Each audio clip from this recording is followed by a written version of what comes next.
요나는 이스라엘 사람이었습니다. 요나가 살고 있을 때 아수르 제국은 이스라엘 사람들을 괴롭혔습니다. 이스라엘을 침공하고 약탈했습니다. 가정을 파괴하고 생활터전을 무너뜨렸습니다. 이스라엘 사람들에게 있어서 아수르 제국은 원수의 나라였습니다. 요나에게도 마찬가지였습니다. 이스라엘 사람들은 그래서 아수르 제국이 미웠습니다. 아수르 제국의 수도, 오늘 본문에 나오는 니느웨가 멸망당하길 원했습니다. 자신들에게 고통을 가져다 준 니느웨가 하나님의 징벌을 받아 사라지길 바랬습니다.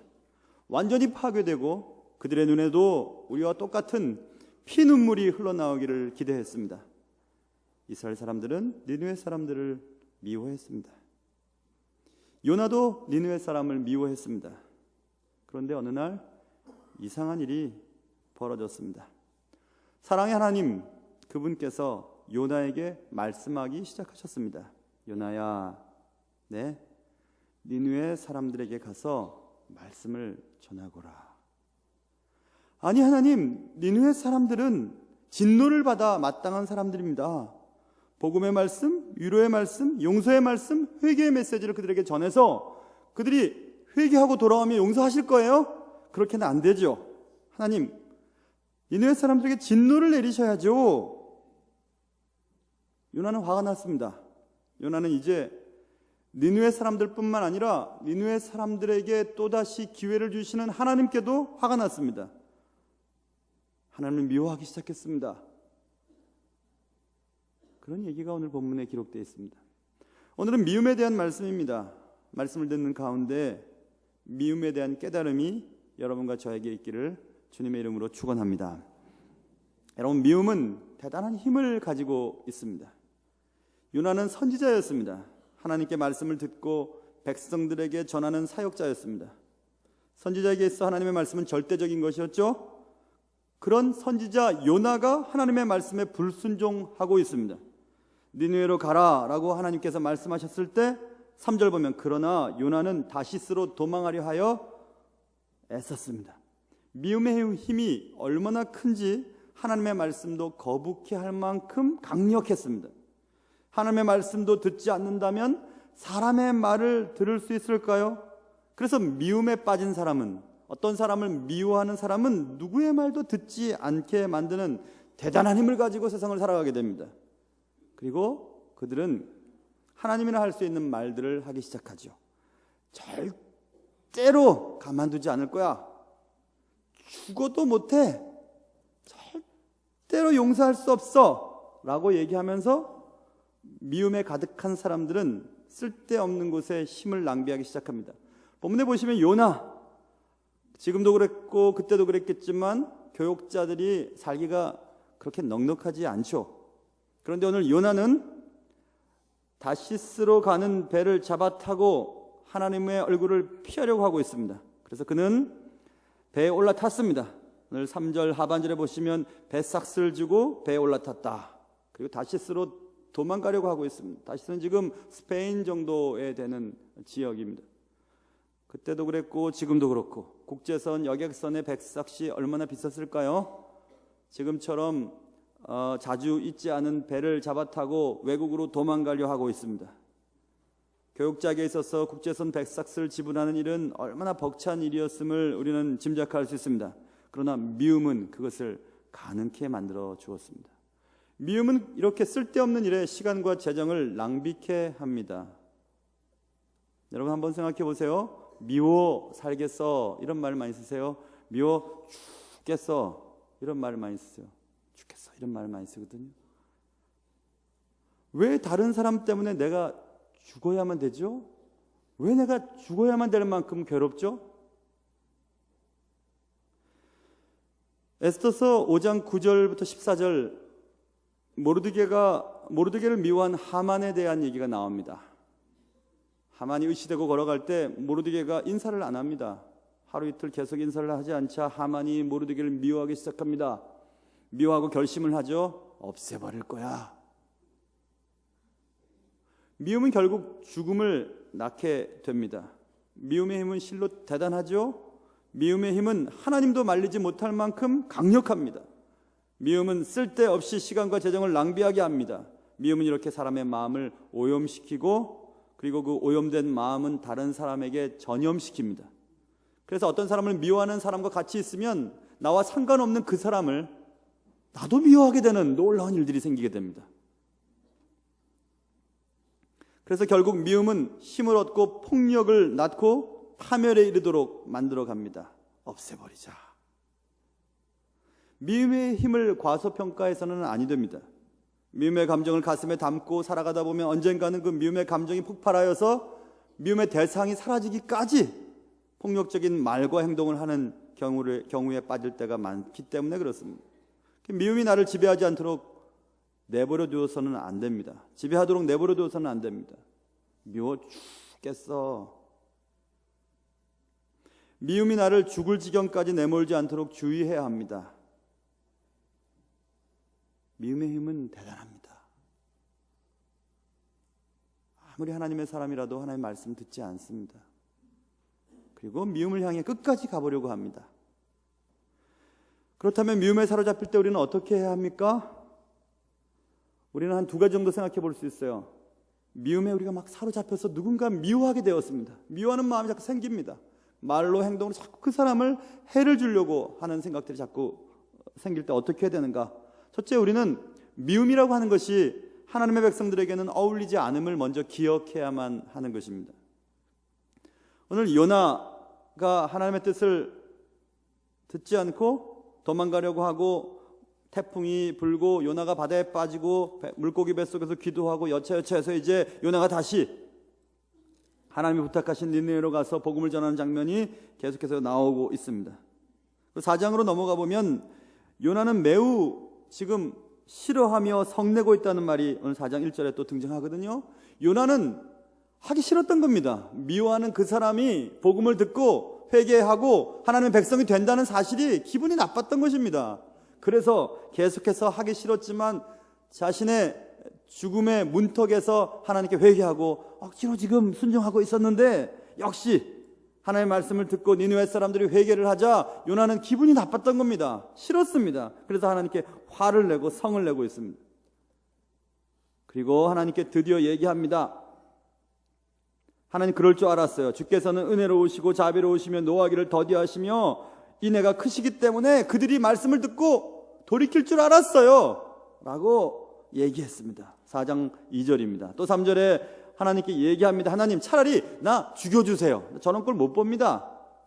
사는 것보다 죽는 것이 내게 낫습니다 라고 얘기했습니다. 그때 하나님이 말씀하십니다. 요나야, 내게 성내는 것이 옳은 일이냐? 얘기했습니다. 성내는 것이 옳은 거야? 그리고 또 조금 있다가 초막을 짓고 그늘 아래 있던 요나, 하나님께서 박농쿨을 거두시자 요나가 또 기분이 나빠서 얘기합니다. 하나님, 사는 것보다 죽는 것이 내게 낫습니다 하고 8절에서 얘기합니다. 그러자 또 하나님께서 요나에게 얘기합니다. 성내는 게 내게 옳은 일이냐? 이렇게 또 말씀하십니다. 하나님께서는 지금 무슨 말씀하시는 거죠? 하나님은 하나님의 백성들이 성내고 미워하고 분노하는 것을 좋아하지 않으십니다. 옳은 일이 아닙니다. 우리는 예수 믿고 천국 시민이 되었죠. 천국 시민은 천국의 법에 의해 살아가는 사람들입니다. 천국 법은 죄는 미워할 수 있지만 죄를 지은 사람은 끝까지 용서하는 것이 천국의 법입니다. 사람을 미워할 수 없습니다. 천국의 법은 내게 해를 입힌 사람, 그래서 미워할 수밖에 없는 원수를 오히려 사랑하라고 말씀하셨습니다. 그게 하나님의 말씀입니다. 그렇기 때문에 하나님의 백성들이 미워하고 분노하고 사람에 대해서 용서할 수 없다고 하고 미워 죽겠다고 얘기하고 절대로 용서할 수 없다고 하는 것은 어울리지 않는 행동입니다. 하나님의 백성들에게 있어서 그런 것은 전혀 어울리지 않는 것입니다. 미움은 하나님의 백성들에게 어울리지 않습니다. 하나님의 백성이 여러분과 저에게 어울리지 않습니다. 하나님의 백성들이 분노하고 미워하고 사람에 대해서 격노하는 것은 어울리는 것이 아닙니다. 미움에 사로잡힐 때 우리는 그걸 생각해 봐야 합니다. 어울리지 않는 행동을 지금 하고 있구나. 하나님 기뻐하시지 않은 일을 하고 있구나. 얘야, 왜 미워하고 왜 성내니? 옳지 않은 일이다. 주님은 거듭 말씀하고 계십니다. 또 한 가지 미움에 사로잡힐 때 우리는 이렇게 생각해야 합니다. 그것은 나에게 시간이 많지 않음을 기억해야 합니다. 미움은 범인 찾기를 할 때 시작됩니다. 문제가 생기면 우리는 범인을 찾죠. 내게 왜 이런 아픔이 생겼을까? 내가 왜 이런 실패를 경험해야 될까? 우리 가정에 왜 이런 문제가 생겼지? 누구 때문이지? 무엇 때문이지? 그 범인을 찾아보자. 그리고 범인을 찾기 시작합니다. 그리고 범인을 찾으려고 혈안이 됩니다. 그 범인에게 내 실패와 고통, 좌절과 슬픔의 원인을 전가시키고 자기는 편하기 위해서 그렇게 범인을 찾기에 혈안이 됩니다. 그리고 일단 범인을 찾으면 그 대상에게 미움을 쏟아내기 시작합니다. 그래, 너 때문에 그랬어. 네가 잘못하니까 이렇게 된 거야. 당신이 잘못했기 때문에 이런 문제가 생겼던 것이야 하면서 범인을 찾고 그 범인을 미워하는 일에 온 힘을 다 쏟아냅니다. 그리고 결국 내 에너지를 소진시켜 버립니다. 생각해 보세요. 한 번뿐인 인생입니다. 미워하며 산다는 것이 얼마나 어리석은 일일까요?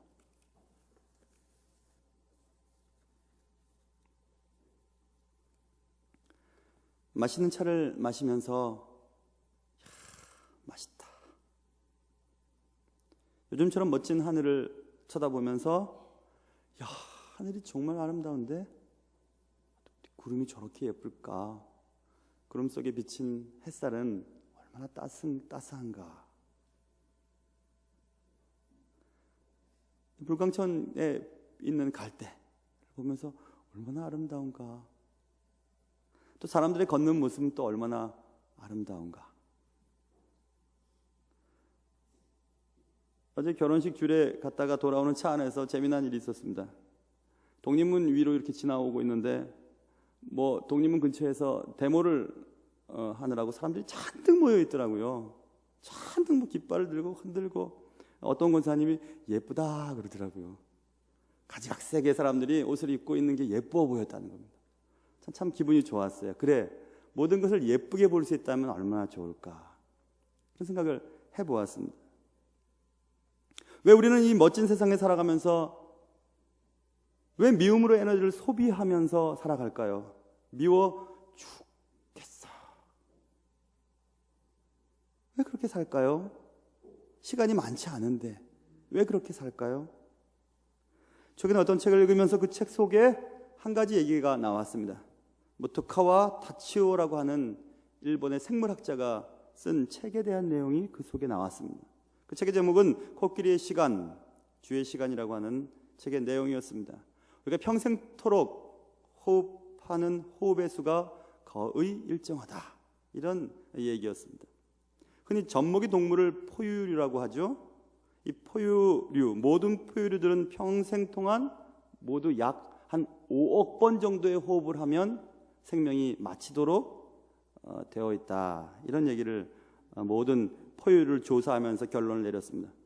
코끼리처럼 천천히 호흡을 하는 동물은 쥐처럼 빨리 호흡을 하는 동물보다 상대적으로 오래 산다는 결론을 얻게 되었습니다.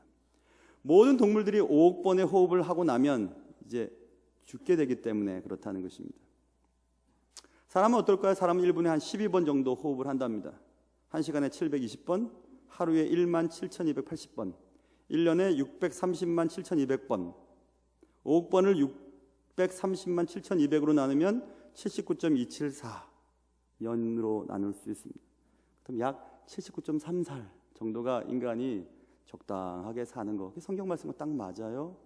한 80 정도면 잘 살았다, 이렇게 얘기를 합니다. 그렇다면 여러분 얼마 남으셨어요? 성격이 불같아서 화 자주 내고 미워하면 흥분되죠. 혈압 올라갑니다. 그럼 호흡들을 빨리 하죠. 미워하면. 얼마 남으셨을까요, 여러분은? 결국 미움은 자신에게 해롭다는 것입니다. 맥박수와 호흡을 가파르게 하고 하나님이 우리에게 디자인해놓고 넣어주신 한 5억 번의 숨을 빨리 쉬게 만들죠. 결국 미움은 미워하는 대상을 위해서가 아니라 나를 위해서도 미워하지 말아야 된다는 것을 알 수 있어요. 미워하면 몸에 해롭습니다. 좋지 않습니다.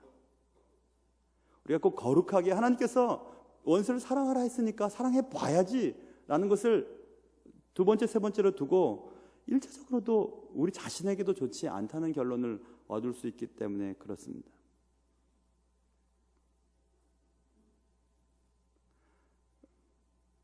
어제 소천하신 우리 오옥순 권사님, 이제 숨이 이제 거의 다 되신다는 전가를 받고 금요일 날 금요기도회 마치고 급히 또 갔어요. 밤에 가서 가족들 다 모여 계시더라고요. 제가 권사님 얼굴을 이렇게 가만히 보면서 제가 그런 말 했습니다. 예배드리면서, 권사님 수고 많이 하셨어요. 이제 편히 가세요. 그랬어요. 그런 말 하기 쉽지 않거든요. 돌아가시는 분들 유족들 앞에 두고 이제 편히 가세요 이런 말 하기 쉽지 않아요. 그때 그렇게 얘기하고 싶었어요. 왜냐하면 여러분, 인생의 마지막 호흡을 하면서 주님을 배반하는 분들을 제가 봤거든요. 그렇기 때문에 곱게 주님을 위해 섬기고 곱게 그렇게 사시다가 곱게 호흡 한 호흡 마무리 호흡하는 거 보니까 너무 아름다워 보였습니다. 그리고 이제 권사님 잘 사셨어요. 이제 편히 가셔도 돼요. 이렇게 말씀드렸습니다.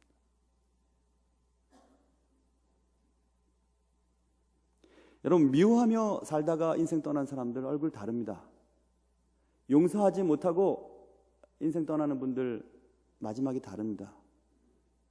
그러나 사랑 많이 하고 세상 끝나는 사람들 표정 되게 밝습니다. 권사님 돌아가시기 또 며칠 전 아주 환하게 웃으시면서 손을 이렇게 벌리시면서 아마 주님을 맞이할 준비를 하셨던 것 같아요. 그 얘기를 유족들이 해주었습니다. 여러분의 호흡은 얼마나 남았을까요? 얼마나 남았을까요? 그 짧은 호흡, 얼마 남지 않은 그 시간들을 우리가 지내면서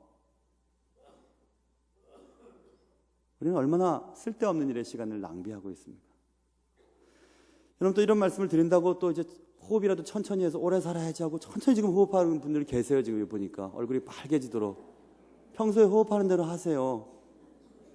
그러다가 또 숨 넘어갑니다. 미움은 나를 막무가내의 사람으로 만들어버립니다. 아무 말도 듣지 않습니다. 어떤 사람을 미워하기 시작하면 말씀이 분명히 이렇게 하는데도 안 듣습니다. 하나님의 말씀을 대언하는 사람으로 저를 세워놓으셨고 목사를 통해서 얘기를 해도 안 듣습니다. 절대 안 듣습니다. 절대로 안 된다는 겁니다. 절대로.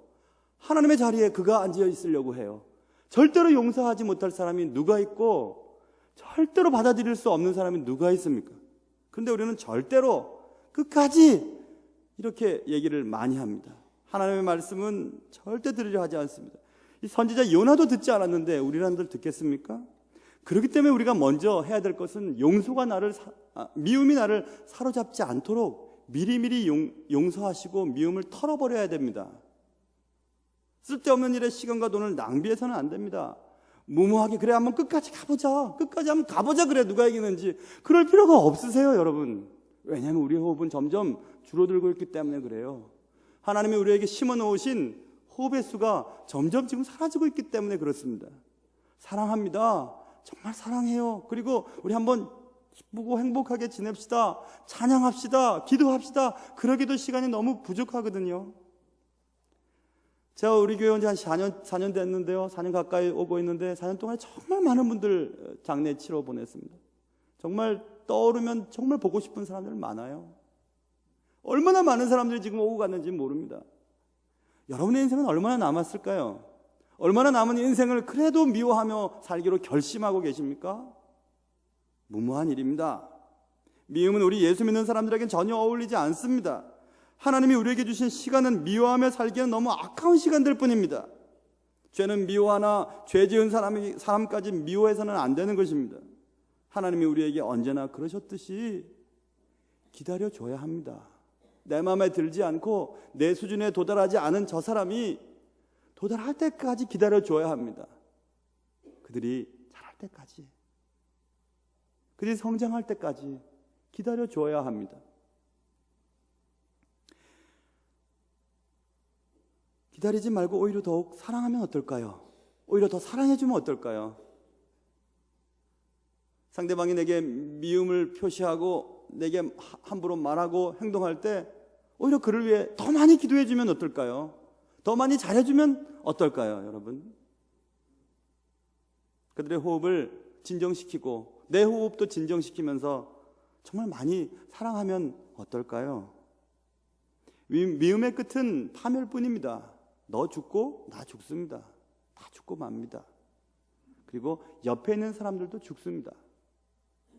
부부싸움 많이 하는 가정의 자녀들이 제대로 될 리가 없습니다. 많이 싸우는 것을 보고 자란 사람이 마음속에 편안함이 있을 수가 없습니다. 그래서 우리는 다른 사람도 생각해 줘야 하는 것입니다. 하나님께서 왜 원수까지 사랑하라고 말씀하셨을까요? 왜 원수를 사랑해야 되죠? 원수를 사랑해야만 나도 살고 그도 살리는 겁니다. 그래서 사랑하라는 것입니다. 요한일서 4장 16절, 하나님이 우리를 사랑하시는 사랑을 우리가 알고 믿었노니 하나님은 사랑이시라. 사랑 안에 거하는 자는 하나님 안에 거하고 하나님도 그의 안에 거하시느니라. 이렇게 말씀하고 있어요. 하나님을 경험하고 싶으십니까?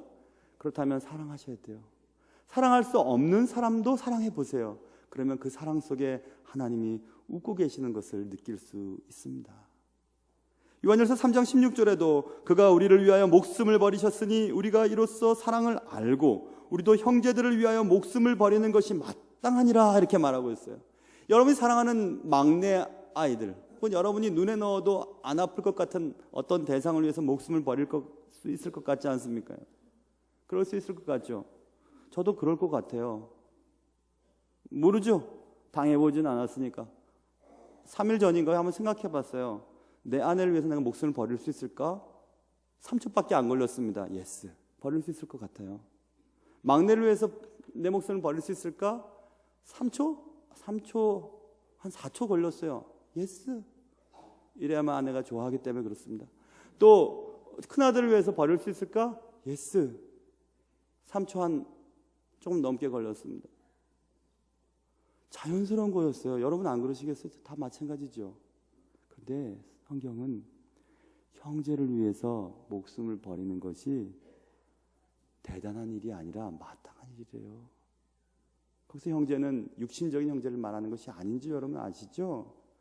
예수 믿는 사람들끼리 이렇게 앉아 있는데 예수 믿는 사람들끼리 목숨을 버리는 것이 마땅한 일이랍니다. 그 속에 하나님이 계시기 때문에 그렇죠. 하나님의 사랑을 꼭 닮은 사람들이 여기 모여 있습니다. 미움, 그거 그냥 걷어쳐버리세요. 미움이 자꾸 내 마음속에 들어오고 어떤 사람에 대한 미운 것들이 자꾸 눈에 보이면 별것도 아닌 게 나한테 힘들게 하고 차버리십시오. 그리고 미워 죽겠어 그러지 말고 오히려 사랑스러운 마음을 한번 달라고 주께 한번 기도해 보시길 바라요. 목사님 모르셔서 그래요. 저 사람이 얼마나 나쁜 사람인지, 얼마나 내 마음을 아프게 했는지 모르셔서 그래요. 모르기 때문에 말씀드립니다. 하나님은 그런데 다 알고 계세요. 미워하지 말라 그러십니다. 미워하지 말래요. 하나님의 말씀을 전하고 있는 저나 여러분이나 알죠? 미워하지 않는 것, 미워해서는 안 된다는 것 알면서도 여러분의 마음속에 또 제 마음속에 미워하는 마음이 있으십니까? 제가 경험한 거 말씀드릴까요? 하나님 앞에 기도하고 신앙이 아직도 신앙이 어리지만 작년보다는 조금 나아졌어요. 작년보다는 조금 신앙이 좋아졌는데 정말 미워하는 사람은 안 생기더라고요. 제가 세상에 태어나서 제일 미워했던 사람이 있었어요. 제 아내였었어요. 싸울 땐 정말 미웁더라고요. 근데 이제는 안 미워요. 하나도 안 미워요. 우리 목사님 날 미워하는 것 같아. 아니에요, 여러분. 오해예요. 안 밉습니다. 가능하더라고요. 밉지 않아요. 하나도 안 밉습니다. 그 대신 어떨 때 불쌍해져. 저분이 왜 저럴 수밖에 없을까? 저렇게 말할 수밖에 없을까? 저렇게 행동할 수밖에 없을까? 하고 불쌍하죠. 더 많이 기도하게 되는 거죠. 제가 경험한 거기 때문에 여러분에게 자신 있게 말씀드리는 거예요. 하나님 미워하지 말라 했으면 미워하지 않을 수 있는 능력이 우리에게 있다는 것입니다. 미움의 끝은 파멸입니다. 원수까지 한번 사랑해 보시길 바라요. 여러분에게 하나님의 놀라운 은혜와 사랑과 평안이 넘침으로 말미암아 여러분이 속해 있는 직장과 가정과 또 우리가 모여 있는 이 교회가 사랑으로 가득 찬 그런 은혜로운 여러분의 삶과 저의 삶이 되시기를 주님의 이름으로 축원합니다. 기도하겠습니다.